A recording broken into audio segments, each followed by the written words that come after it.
Hero Square in Budapest was the venue for the start of Stage 2 of the Giro D'Italia.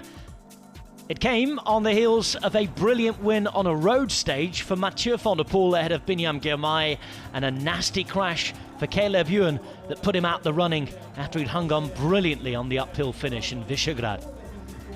First day ever at the Giro D'Italia for van der Poel, had a first pink jersey for him. He'd be hoping to hold on to it in the 9.2 kilometres against the clock in the Hungarian capital. Riders had spent the 2-hour window in the morning checking out the course, a really difficult, crazy, technical time trial in the city centre. 25 turns over the course of the 9.2 kilometres, with an uphill finish, a few wall wounds to look out for and to see if they were rideable after a crash near the end yesterday. Pink jersey to defend for van der Poel, and this was the route he tried to defend it on. A 3-star stage according to the organisers, plenty of twists and turns as you can see, starting on one side of the river Danube, crossing over from Pest to Buda, two sides of the city, and finishing up at Buda Castle with a 1.3 kilometre climb to the line. King of the Mountains prize on offer as well for the fastest time from bottom to top. The early times have been set by Alex Dowsett and Jos van Emden, two former Giro d'Italia stage winners and time trial specialists. The talk was, though, that this course was for more of punchy riders. The TT specialist did okay, though, as Edoardo Affini was the latest to take the throne. He took 9 seconds off his teammates' time. Then Leonard Kamner turned up. Good results in the youth level at time trialling, but hadn't really done anything in the discipline as a professional. That all changed here. He was excellent on the uphill run to the line, beating even the Italian former time trial star at national level, still awaiting an international win. But Affini had seen 2 seconds go off his time. Kemner was in the lead. Tom Dumoulin was back at the Giro d'Italia, and my was he looking good. 4.3 seconds quicker than Kemner at the bottom of the hill. The former world champion, the current Dutch national champion, getting to the top, looking good.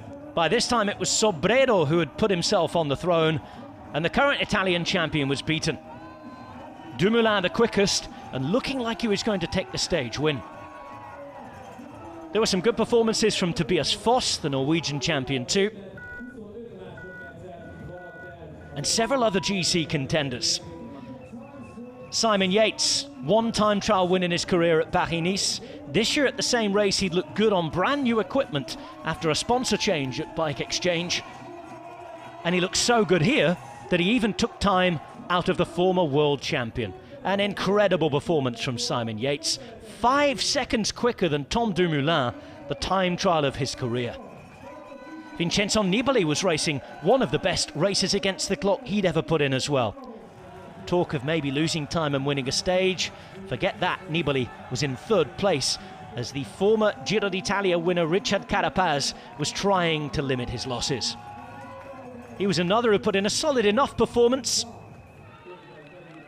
Just under 30 seconds down on Simon Yates. Wilco Kelderman heralded the start of the top 5 on GC. And he too would be up with the very best. 16 seconds worse off than Yates, who still led. Only Mathieu van der Poel could beat the Brit. He needed 14 seconds to keep his pink jersey. By the time he got to the bottom of the climb, he was ever so slightly slower than Yates. And you wondered whether he could take the stage win off of the Brit. No problem for the Maglia Rosa. Van der Poel would be right there, still at the top of the GC.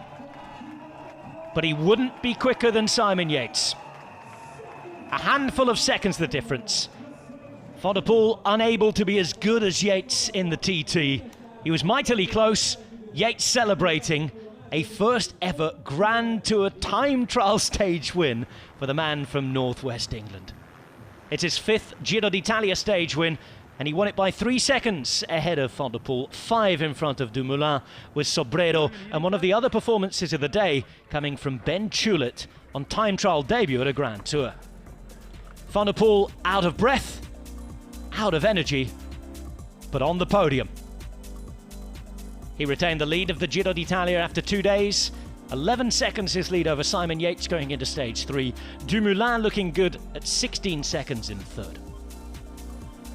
The third and final stage begins in Koppelschwar. It's a one-star stage, should be the first appointment for the sprinters at this Giro, before they then return to Italy and Sicily, with Mount Etna looming on stage 4.